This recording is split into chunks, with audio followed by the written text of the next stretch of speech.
different points of view. From 4 very different perspectives.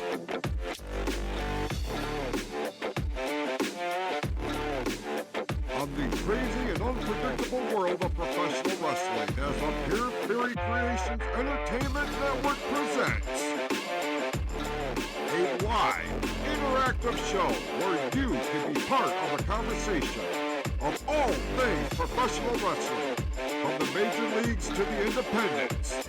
This is Fatal 4-Way, live on ON TV.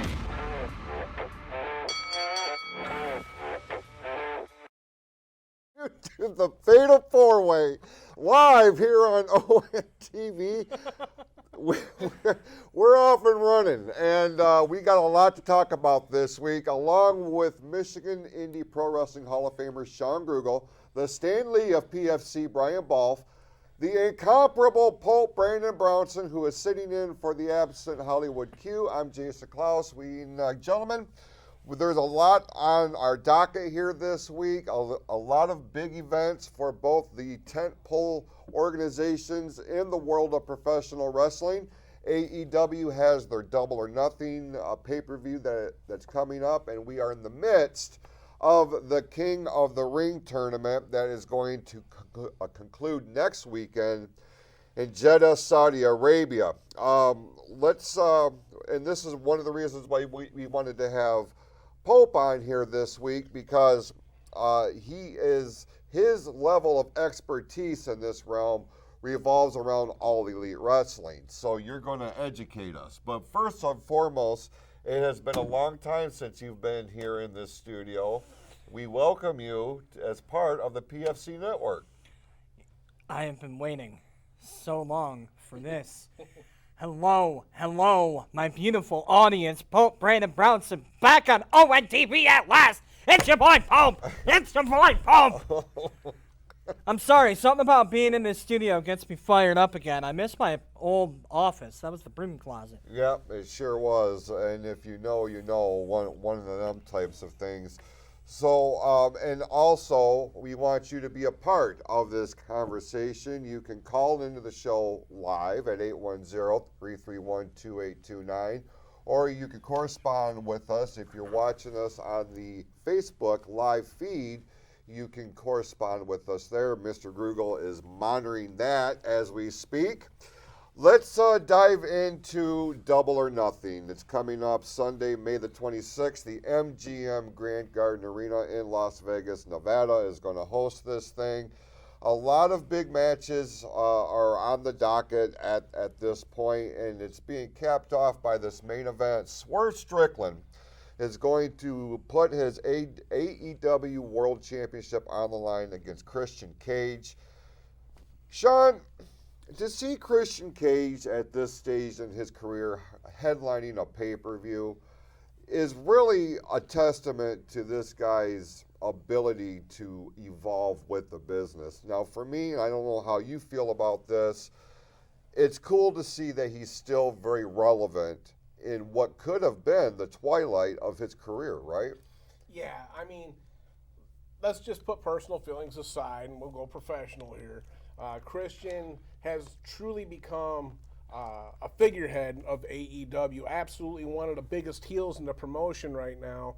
And, while it's a testament to his ability to evolve, I'm real happy to see Swerve Strickland in this main event, because if you could have seen where he was, well, you did see where he was in the WWE to where he is now.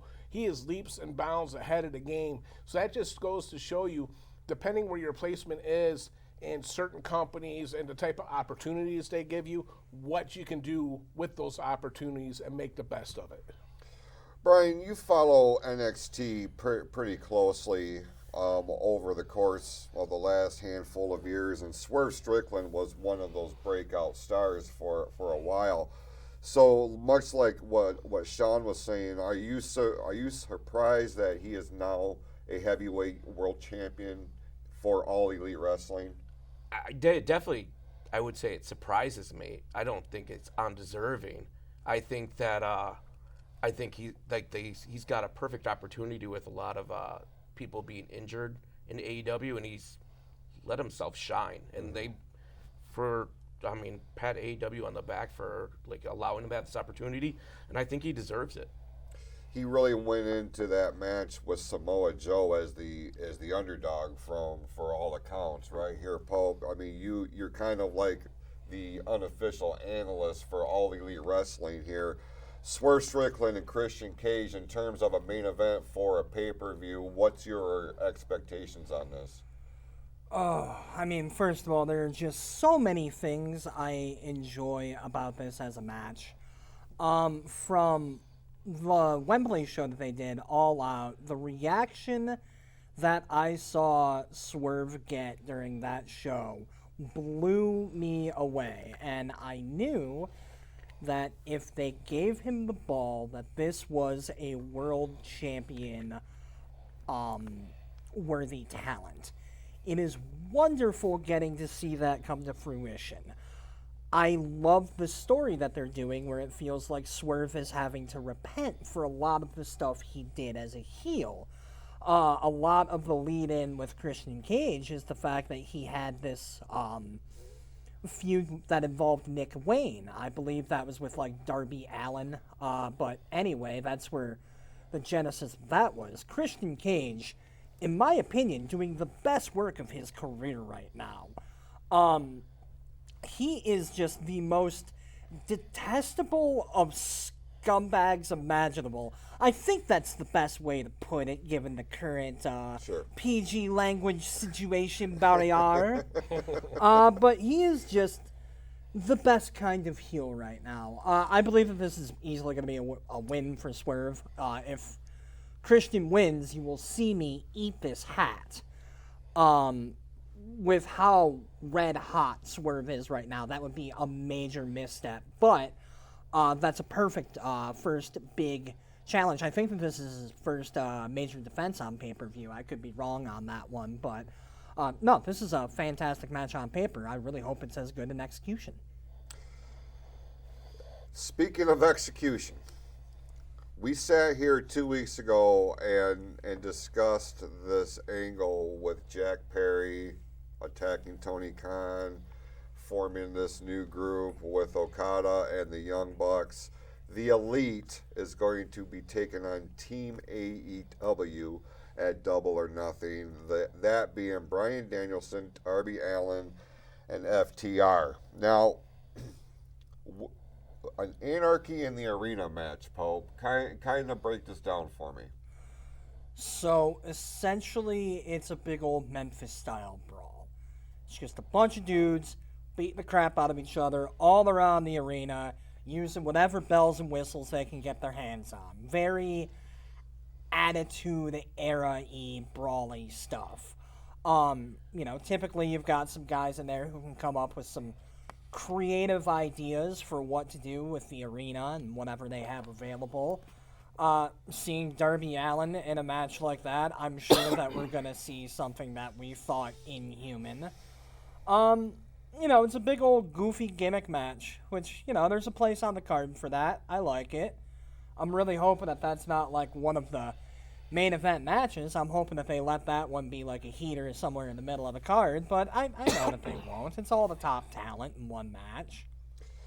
We talked on the last episode, Brian, that the success of this angle with the Elite and against Tony Khan is really going to depend on how this thing is executed right out of the gate.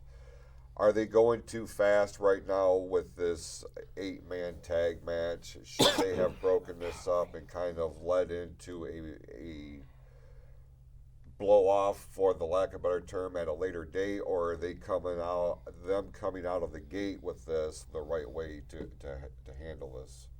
No, I think, especially like you were just saying, if it's like in the middle of the card, it's like, I hope this isn't the crescendo to this thing. Like, hopefully this is just them still slowly building this out, especially with those people. Like a hurt Darby Allin, like as much as fun as he is to watch, he's still injured. Right. What's your take on this? We talked about 2 weeks ago. This is the NWO angle rehashed all over again. And I believe we're going to see a member of Team AEW, Darby Allin, turn. And the reason why I'm saying that is Darby Allin's been a company man this entire time. The Young Bucks are your, what do they call them, EVPs? Yeah. Yep. And I think we're going to see Darby form this friendship with the smaller guys, so to speak. I think we're going to see a Darby Allin turn. The heat with Sting is gone now, so now they got to do something else with Darby. Is he going to climb Mount Everest? Who cares at this point? He's hurt. He could always be like the power forward, so to speak. You know, someone gets thrown out, he could beat the heck out of him later on down the line. I just think we're going to see someone turn. It could be, you know, Dax and Cash, you know, possibly, but I'm really leaning hard on Darby at this point. That would be an interesting way to take it since Kingston's not in the match anymore. As a quick side note. Whoa! Whoa! Get well soon, Kingston. I'm heartbroken that he's injured. Thought about you when I read that. Oh, dude, it has been an awful month to be an Eddie Kingston fan. Let me tell you, loses 2 of the belts and then he gets hurt. So I feel like the third one's gonna be going bye. It's hard out here for a player. The next matchup on this card is, for me, this is the match that has my interest in it, just because of the guys involved. Adam Copeland and Malachi Black are going to go in a barbed wire steel cage match for the TNT Championship.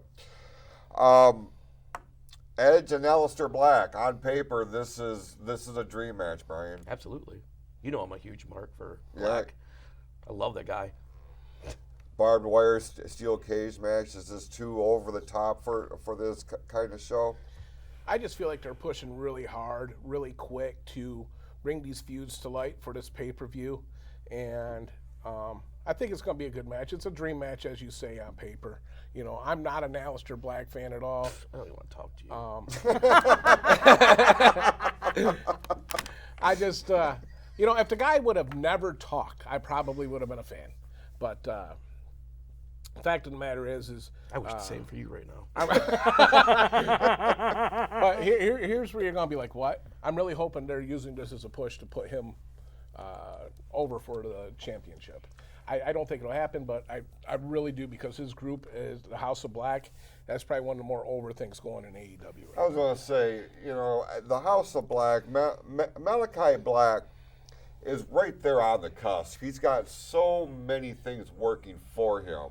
What is the one thing with him, Pope, that has not allowed him to go up into that upper echelon on a regular basis? So genuinely, I think that what's happening there, and what is my big complaint with not just AEW, but really any major American wrestling company in the history of major American wrestling companies, there's too many cooks in the kitchen for all of the people who deserve to have their own dish on the menu to have one.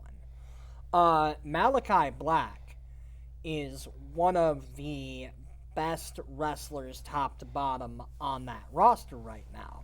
You look at the work rate, you look at the character work. I'm sorry, Levi, you're wrong. I love his promo work. I think it's phenomenal. He has all of the tools to be a main event guy, but he's in a place where there's so many people who also have all of those same tools. And even with like 15 belts and 72 hours of television and however many pay-per-views they've got now, there's still only so many spots at the top of the card.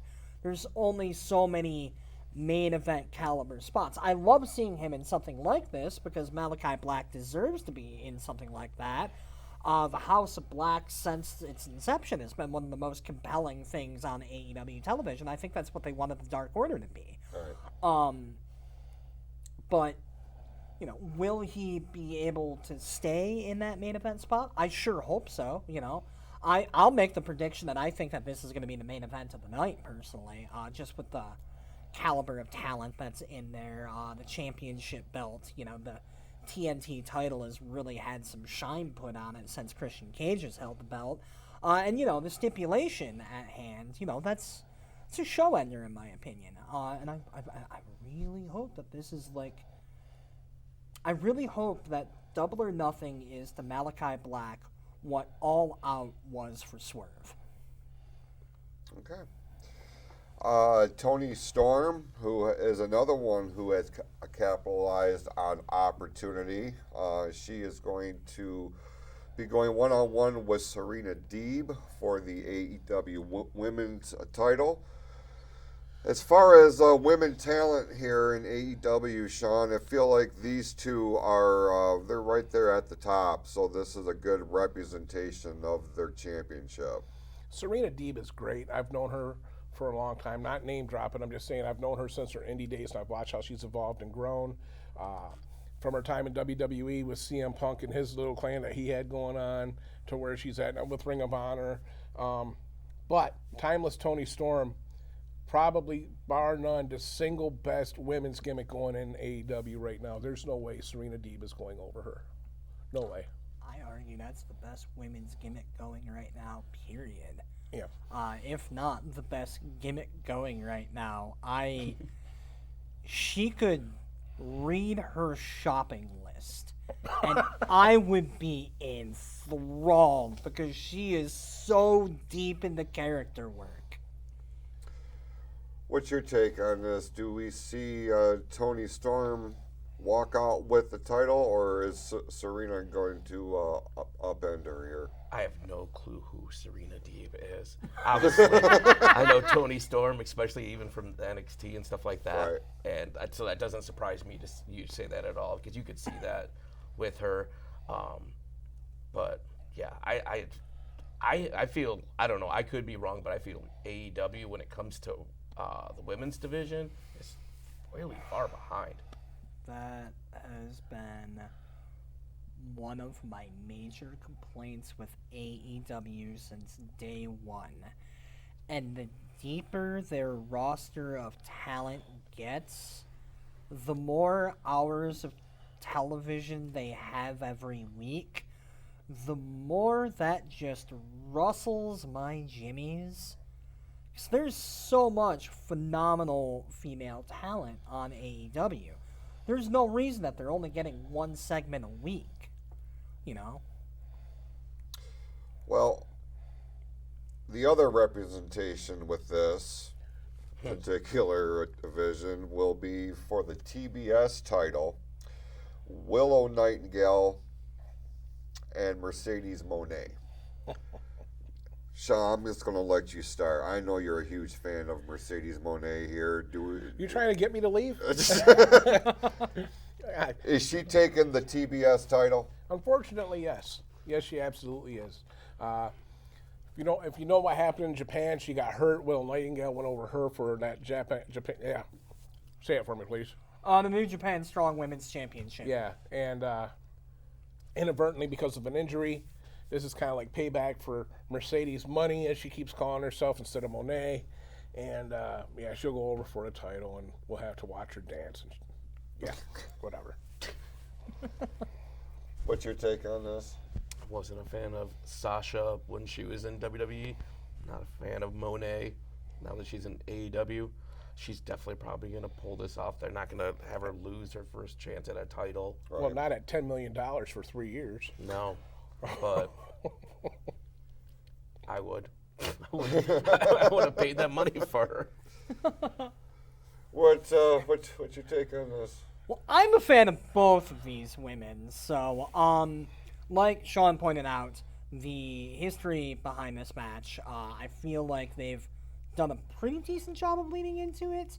I do agree that there's no way that Willow walks out with the championship, which is a real shame because Willow Nightingale has been one of the few major successes of the women's division who hasn't actively been the women's champion. She's held a title this whole time, but, typically it feels like AEW can only put the shine on, one woman at a time, whether that's Jade Cargill or Britt Baker or I think it was Jamie Hayter for all of 12 minutes.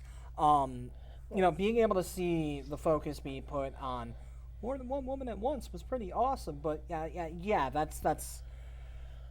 that's come to an end. This isn't Willow's feud. It's going to be Willow and Statlander. Statlander's going to cost Willow the title. I could see that. Yeah. Yeah, I could see that. Yeah, they got to have a new storyline for Willow, and Sasha's got to do the CEO, Mercedes got to do the CEO gimmick. So Hang on. Are you insinuating that AEW could potentially have 3 women's storylines going on at the same time? Now that's just crazy talk, yeah, Sean. crazy. Like I said, I'll see myself out. Don't get me wrong. I hope you're right. I just don't have the faith in Tony Khan. I know creative and storytelling in AEW just not a thing. I'd argue that it's a thing, but it's... You'd lose. All right. My goodness. Welcome to the show. All right, moving on here with this card. I would imagine it's kind of a dream match for the IWC in particular, especially those who pay attention to the international product, as it were.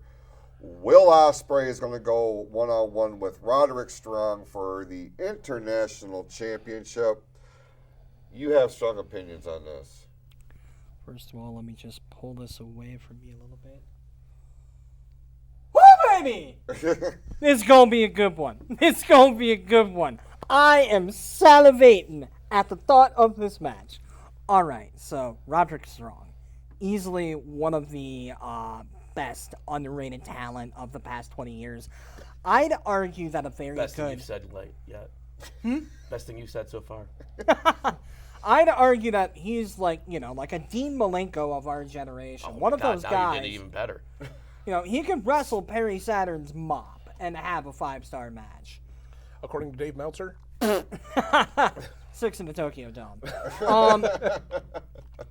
Will Ospreay, this is a once-in-a-generational talent. This is like the Rey Mysterio of our era. This is the guy who came in and did a whole bunch of wacky, crazy stuff that made people go, wait, you could do that in wrestling? And, being able to see the wacky, high-flying stuff that Will Ospreay does mixed with the more grounded, mat-based stuff of Roderick Strong, that's always a recipe for a good time. That's why Rey Mysterio and Dean Malenko worked in WCW. I think that this is going to be a modern version of that. As far as predictions, I'm going to say that not only is Will Ospreay going to win this match, I feel like they're building toward, if they're going to be doing Wembley again this coming up, I feel like they ought to be building toward the Will Ospreay world title run.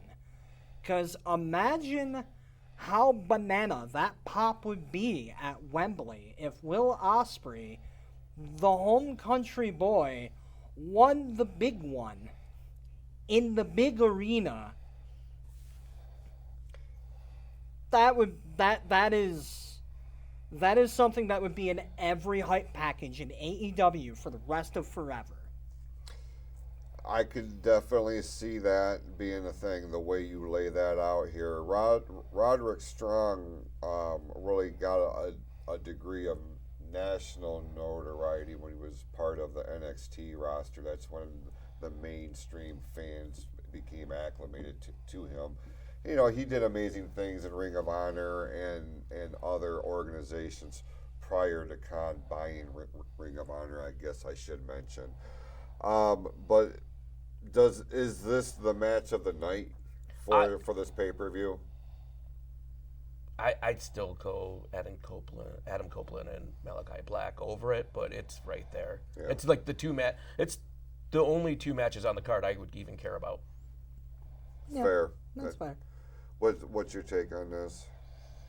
I'm dwelling on what Pope said about Will Ospreay winning the big one. No, he had his chance and he turned down his WWE contract. All right, bucko.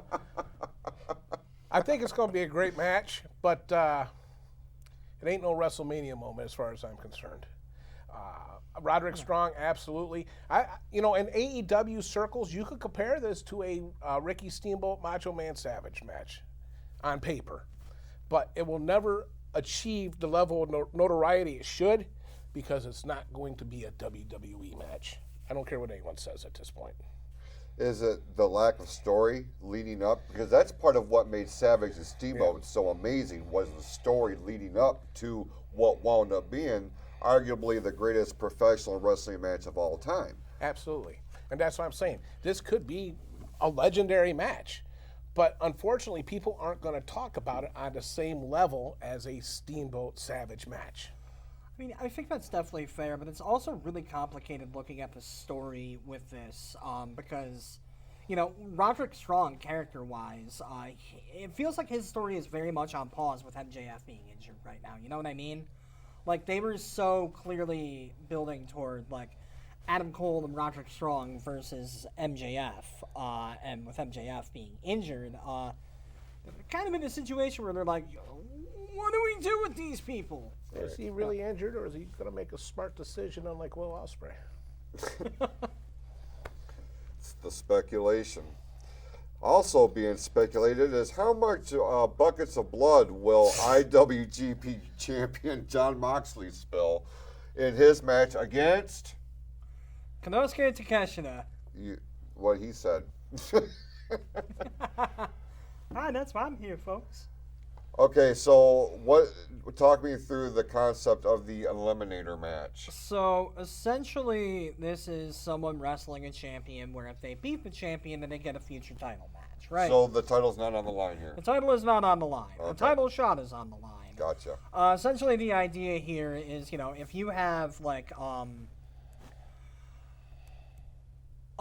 let's say that, back in 98, you have Steve Austin, right? And let's say that he goes up against, Essa Rios. Now, there's no way that Essa Rios is going to beat Steve Austin. So putting the WWF title on the line, that's such an obvious, what's going to happen. Right. But, under the concept of an eliminator match, you never know. Essa Rios could pull it off and get his rematch later on down the line. Probably not going to happen, but that's the thing about pro wrestling. Weird stuff like that can happen. Now, in the situation of Jon Moxley versus Konosuke Takeshita, Takeshita has a much better chance of winning this match than Essa Rios would have, right? This is another one of those guys who I feel like if the roster was thinner, this would be one of the focal points of the company. This guy can go. Phenomenal wrestler, just needs to find the right character to get over in front of an American audience. Jon Moxley will be able to get a great match out of him. These two are going to beat the crap out of each other. These two are going to bleed so much, and I'm going to have a smile on my face from ear to ear the whole time. Anything that you're looking for with this particular? You just look so unimpressed right now. I was waiting for you to finish. I go, no. Okay. I'm just over death matches and blood. It's like it has its point. It has its purpose. I'm good. Yeah. I mean, I can understand that. When I too. was younger and I was fueled up on Mountain Dew and Doritos, yeah, I loved it. But Is that your drinking, Pope? Mountain Dew? He's going to hype the logo. I'm a Gatorade type of guy now, so I like classy matches. What about you? Well, you asked a question. How much blood's going to be spilled? I'm going to make Kim Buckman very happy. Not enough, because until Jon Moxley bleeds his last drop and lays twitching on the ground, I'm not going to be happy. Oh, Howdy. my goodness. That is not going to make Kim Buckman happy at all. All right, we are we're at the halfway point of the show here. If you have an opinion on this, if you have a prediction, you have questions or comments or anything of the sort, we invite you to call in 810-331-2829. With that, we are going to run a quick timeout. When we come back, among the things that we're going to talk about is the ongoing King of the Ring and the Queen of the Ring tournaments that are happening in WWE. We're going to look at the Indie Roundup, the Mount Rushmore, all that and more when the Fatal 4-Way returns live here on ONTV right after this. All About Connections is a 90-minute suicide prevention training hosted by the North Oakland Community Coalition. This training uses the QPR method to educate and prepare participants to recognize warning signs of suicidal ideation and supply resources to their friends and family. We offer All About Connections to strengthen our bonds and ensure the Lake Orion community is fully supported by the people around them. We are available for ages 14 and up and can customize your training to your group. Whether it is a business owner and their employees or a group of parents with their future college students, this is a great opportunity to connect with one another and build confidence that everyone is prepared to help their friends and family in a crisis. If you would like to schedule a training or learn more about All About Connections, email Jill McCullum at jmccollum@noccmi.org. Fatal four-way. What up, crew? This is Hollywood Q. Unfortunately, due to unforeseen circumstances, I am not able to be with you all tonight on the show, but I want to send my love and I want to send my Mount Rushmore and a couple of other little tidbits.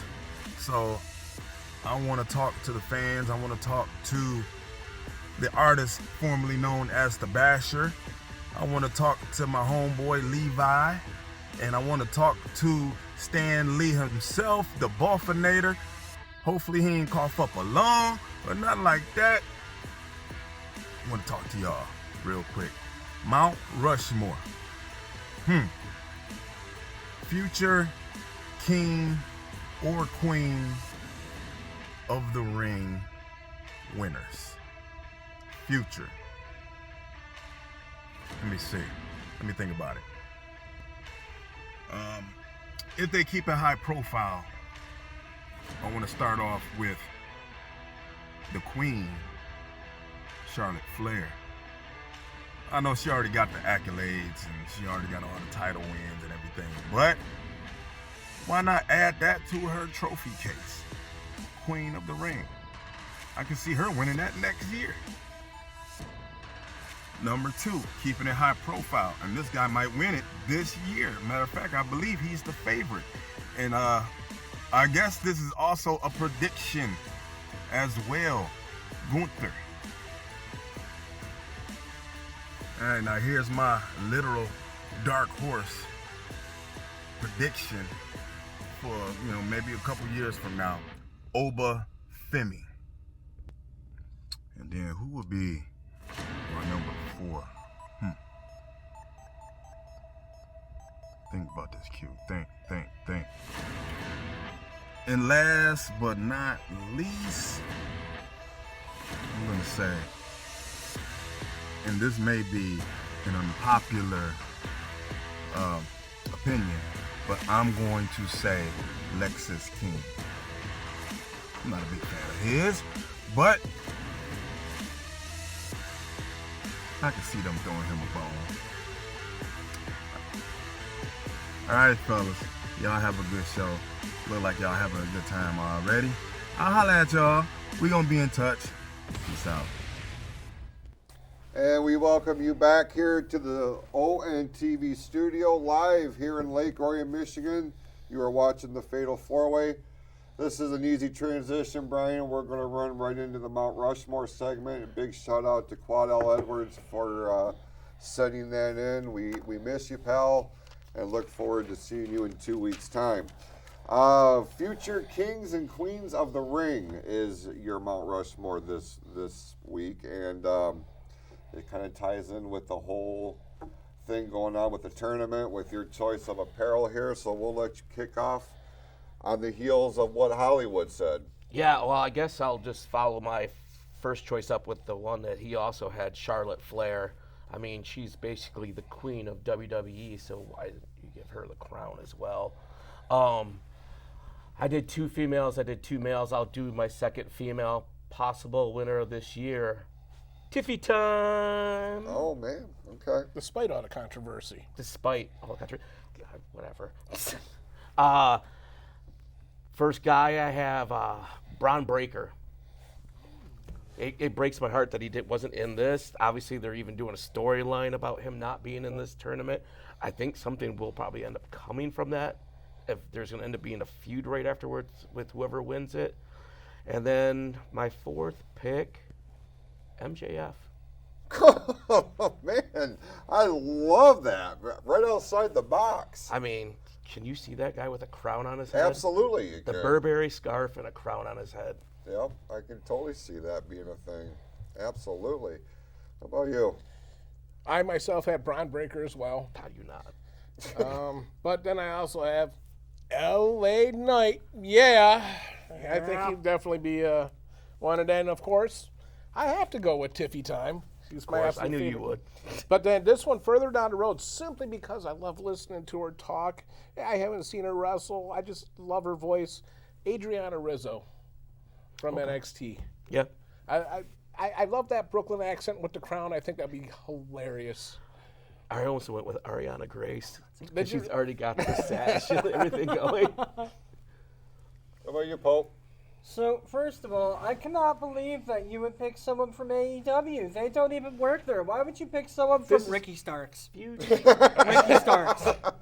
Ricky Starks is the most obvious AEW to WWE jump I can think of right now, especially with Cody being on top. Give it a year tops. Ricky will be there. I'd see him being a great King of the Ring. Okay. I will say now that I went out of my way not to pick anyone who could win this year's King of the Ring, just to be a little bit different. So that's why Charlotte Flair's my next pick. That's such an obvious. If that doesn't happen, I'll eat the hat. The next one, Bianca Belair. I don't think that she's going to win this one. I know that she's in this one. I don't think she's going to win it, so I felt like it was okay to pick her. The last one, Duke the Dumpster Drosy. It's finally time. Duke the Dumpster time, baby. Woo! It's not Duke the Dumpster. It's coming. It's It's not. coming. All right, I went with Gunther. I went with Bianca Belair. I went with Braun Breaker. And Montez Ford. Montez Ford. That's a good choice, too. Yeah. Montez Ford is the next big star. If they would just give him the chance. Can we get Bianca and Montez at the same time? Wouldn't that be amazing? That'd be Wouldn't that be amazing? Oh. You almost went, almost You crossed almost the got dark me side. there, TV, but I did not. That would be amazing. Yeah. Yep. Let's before we look at the King and Queen of the Ring tournament as it goes right now, let's go ahead and send this over to Shawn with the indie roundup and the shout outs real quick. All right, yeah, we'll do this real quick. So shout outs, we're going Todd Grossbauer, Jeremy Painter, Don Holland, Jeff Hosky, Sean Sisk. Thanks for being such big supporters of this show. Between this and the hot tag, getting the word out on us. If you want to have a shout out here on the Fatal 4-Way, get a hold of us, drop us a line on the Orion on TV Facebook page, the PFC Network page, Fatal 4-Way page.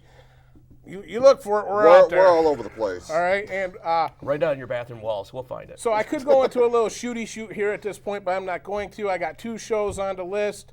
May 18th, 7:30, Metro Pro Wrestling presents Breaking Point at the Downriver Council of the Arts. Main event is Maximilian versus TNA's Jack Price.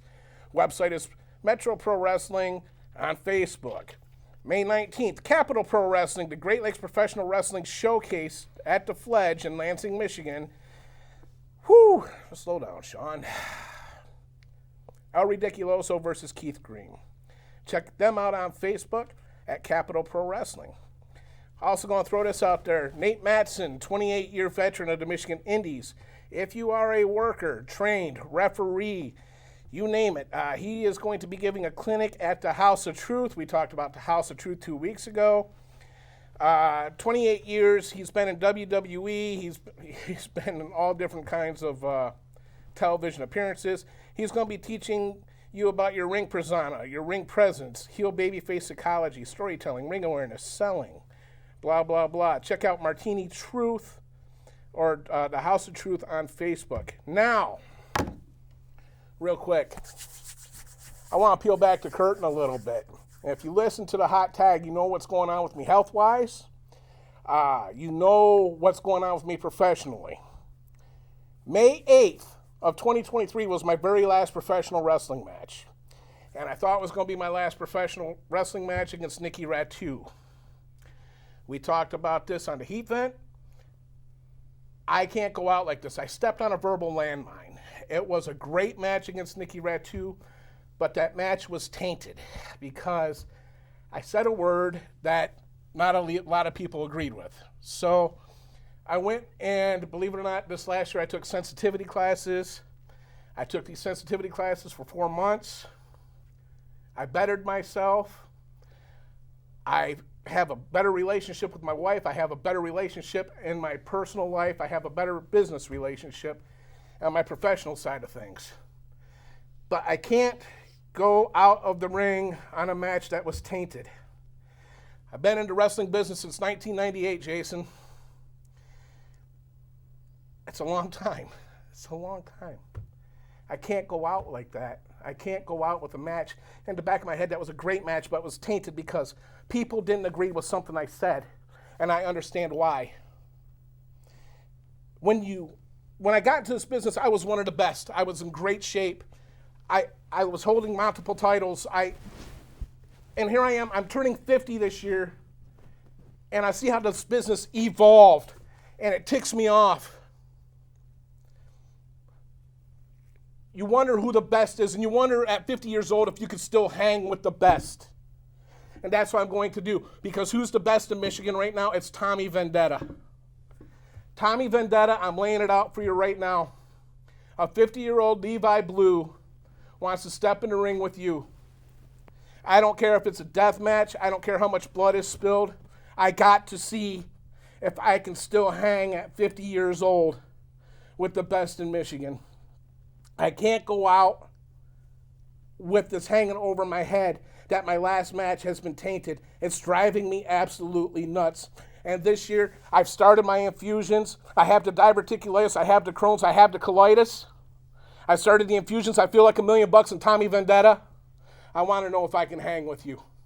So I'm laying it out right now. Ex-ICW, Malcolm Monroe, get this match signed. I want it. I want to see if I can still hang at 50. That's the Indie Roundup. Wow. That was not in our run sheet. It wasn't.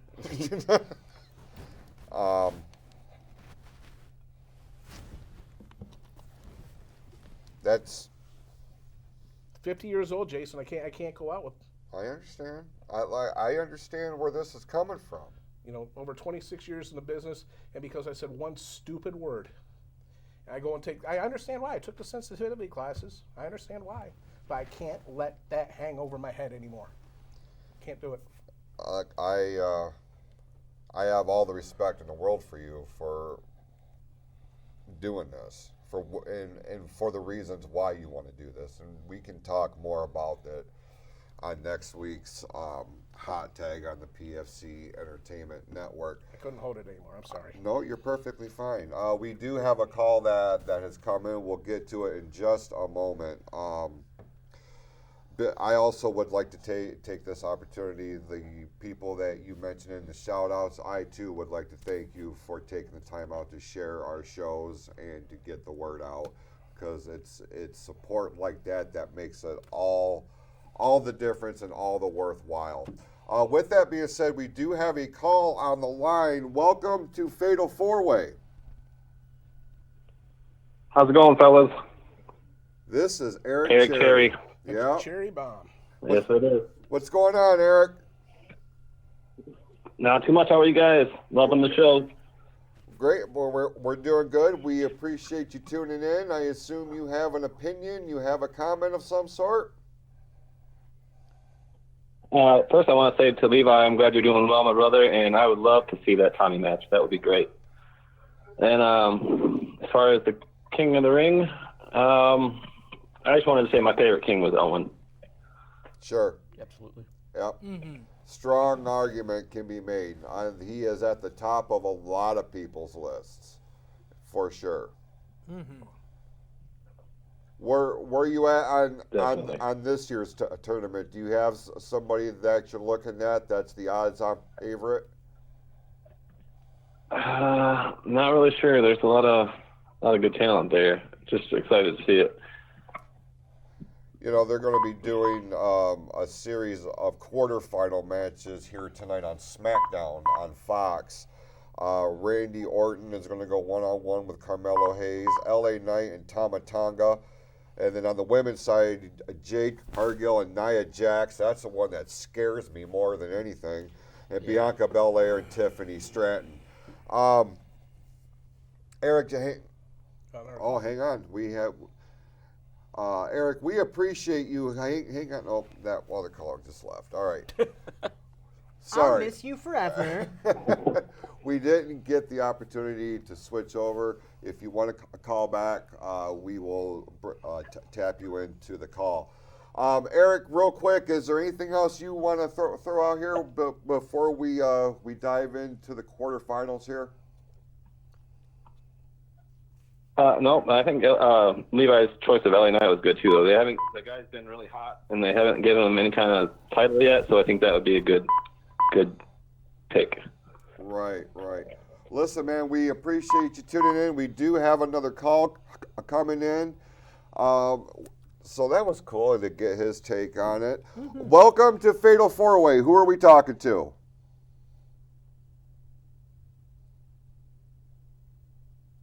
The voices in our minds. I hear voices in my head. Randall Orton, is that you? I sometimes there is a delay. Hi, is there anybody there? You're live on the Fatal 4-Way. This is Consumers Energy. Yeah, it is. We're calling about your car's extended warranty. Apparently we are some sort of snafu right there with that particular caller. I don't know if they're in a bad area or what the case is. If you're able to get into a different area, perhaps try to call back into the show. Would love to have you part of the conversation. Let's look at these quarterfinal matches real quick. Randy Orton and Carmelo Hayes, Brian. This is the kind of match that is going to really set the table for Carmelo Hayes as far as his impact on SmackDown, in my opinion. What's your take on this? Yeah, a lot of these matchups I'm really surprised on. It's like I feel like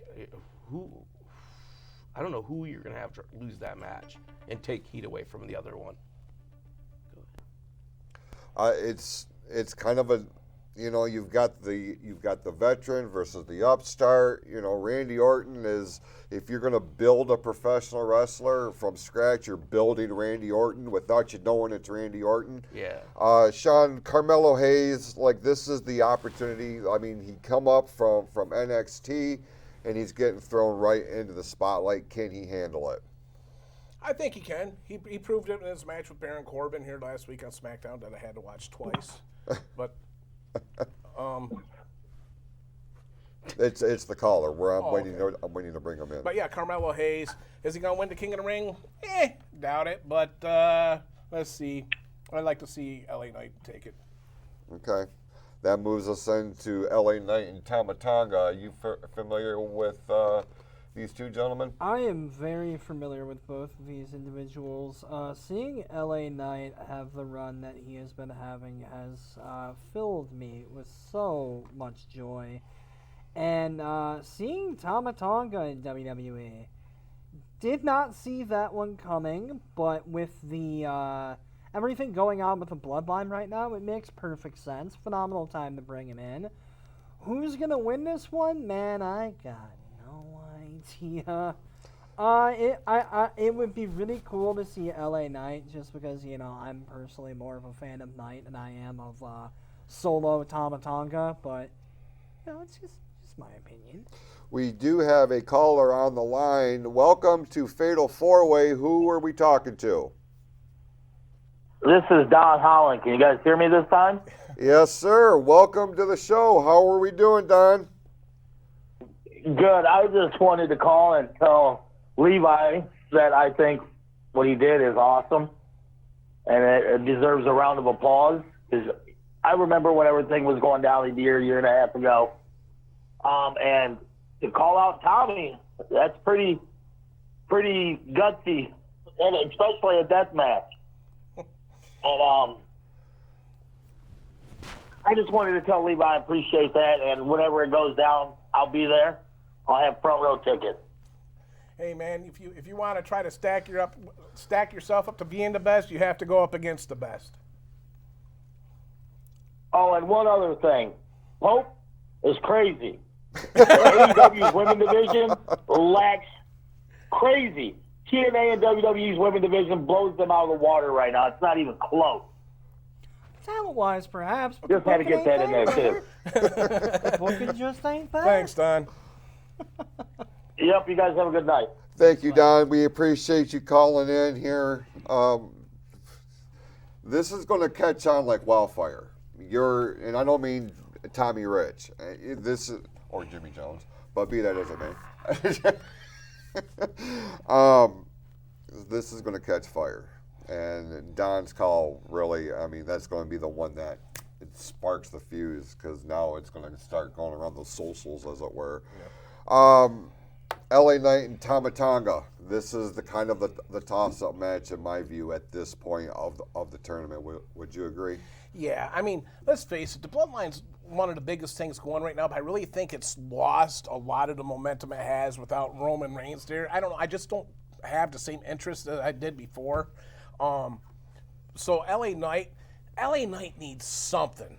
You know, it's kind of like the speed title that they gave to Ricochet. They need to give LA Knight.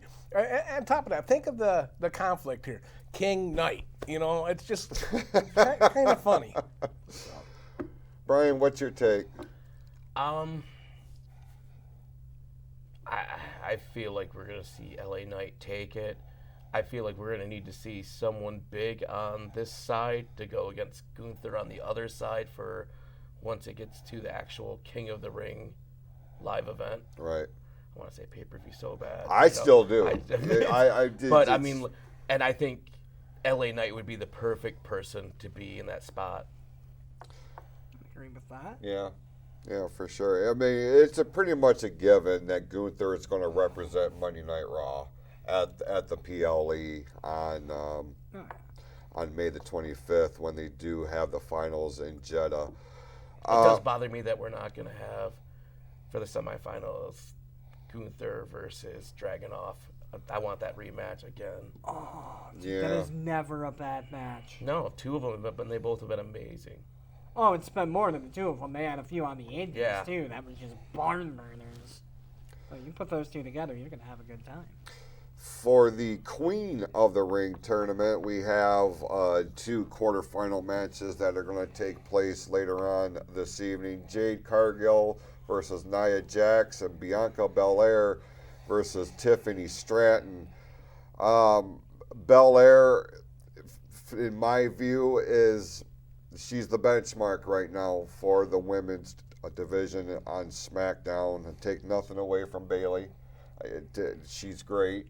But there's just something about Bianca Belair. She's got it in every, like, the I is dotted and the T is crossed, and there's no question about it. Mm-hmm. Tiffany Stratton, she has got all the momentum going in the right direction, and she's going to become a main player.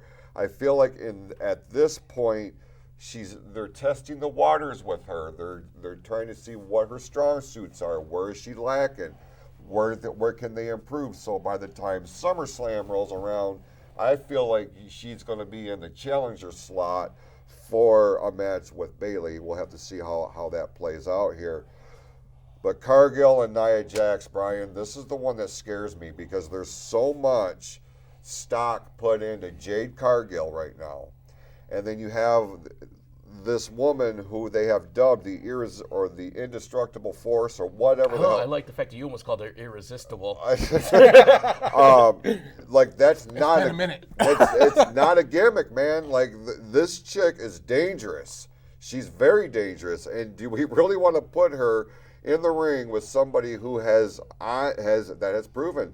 She still had some work that needs to be done, but this is such a high-profile match at this point. Yeah, two things. First, I want to go back to like what we said last night when I said about the draft.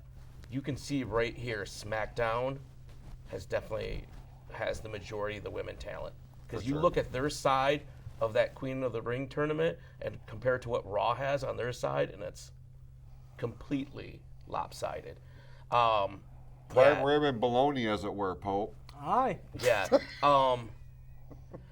Nia Jax, somebody who's repeatedly injured people in the ring, and then you got Jade, who, man, she did not look good in that last show. Mm-hmm. It's a scary match. I just hope everyone makes it out safe, whoever wins. For real. Where you at on this, Shawn? I don't think it's going to be a scary match. I think it's going to be a quick 3-minute match. I think Jade's going over. Do you think you're not going to see Jade versus Bianca? That's exactly what I'm thinking we're going to see. Already? Already. No way. Because that's where the heat's going to come in. That's where the split's going to come in. I can see them going that route, but I have got to agree with you. It is way too soon. I feel It's like Tiffy time, bro. I feel like I love Tiffy, but Jade and Bianca, their first match is at WrestleMania 41.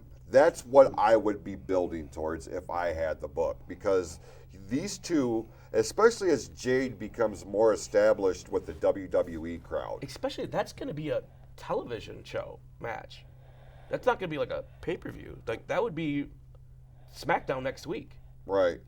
Well, with them being that's a pretty good prediction. The tag team champions right now, Jade and Bianca, I'm just saying the old school philosophy is you book WrestleMania and you work backwards. I really feel like at WrestleMania, now that we know it's going to be in Vegas on Easter weekend, which is we'll get to that a little way later down the line. But at the same time, I feel like that's your night one main event.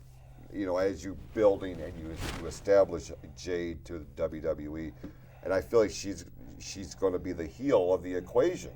But there's just so much hype around her right now. Like, I don't know if they'll buy into her turning heel right now. And much like we said last week or on the last episode, you know, they have the women's tag belts right now. And while we all agree they don't need to have women's tag team titles, if you're going to establish those championships, you've got the right two people in here, and you got to let them have them for a little bit and let Jade kind of get acclimated and improve. Interesting suggestion by Wayne Harper. He's predicting a double countout will be the result of Cargo versus Jax at the Queen of the Ring qualifier. Well, as we get ready to put a bow on this episode, we want to take this opportunity and thank everybody for tuning in. Pope, it was great to have you here, pal. Hey, it was great to be here, buddy. And you're crazy, according to Don Holland. Well, he's not wrong. I had to ride with him here. Yeah, you're right. You can keep the conversation going through the chat on the ONTV Facebook page. If you have any other questions or comments, you can hit us up over on the Fatal 4-Way page, the PFC Network page, or at pfcnetwork.net, the official website of the Pure Fury Creations Entertainment Network.